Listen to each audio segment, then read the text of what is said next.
Du béton qui a bien mal vieilli, peu d'arbres pour s'abriter en cas de forte chaleur, pas de pelouse pour pique-niquer non plus.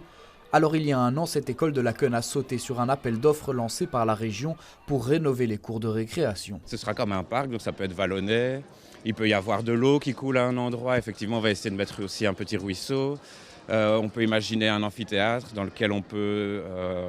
des gradins sur lesquels on peut s'asseoir. Ici, les élèves se réjouissent d'imaginer leur école réaménagée. Pour nous, les élèves, c'est mieux d'avoir de la végétation là, pour comme ça, nous puissions respirer la bonne air, travailler dans toute tranquillité. Ça aère l'école, pour l'odeur de l'école, ça va tout changer. Un chantier participatif pour lequel les élèves ont été concertés. Il y a eu des sondages, il y a eu des délégués de classe, etc. Donc ils se sont vraiment sentis impliqués. Ils ont se rendu compte qu'ils avaient vraiment leur mot à dire dans cette nouvelle cour. Cette rénovation s'inscrit dans l'opération baptisée Recréation, une initiative du ministre de l'Environnement qui vise à remettre la nature et la biodiversité au cœur des écoles. Forcément, le projet implique certains choix d'aménagement comme ceux des espaces dédiés aux jeux de ballon. Ici, ils seront plus limités. On sait que le fait de végétaliser les cours, ça va les dégenrer.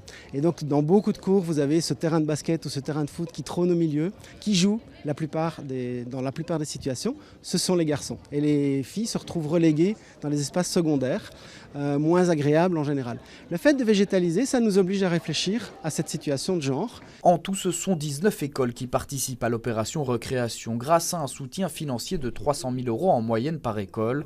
L'objectif de la région est aussi de pouvoir ouvrir ces nouveaux espaces verts dans les quartiers les plus denses. Ce sont des quartiers qui sont en carence en espaces verts, des quartiers où les habitantes et les habitants n'ont pas si facilement accès à des espaces verts.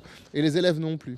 Et donc c'est leur offrir un cadre de vie, de travail dans leur école qui soit verdurisé, mais faire en sorte aussi que la cour d'école elle puisse être en tout ou en partie accessible au quartier. L'entame des travaux est prévue pour début 2023.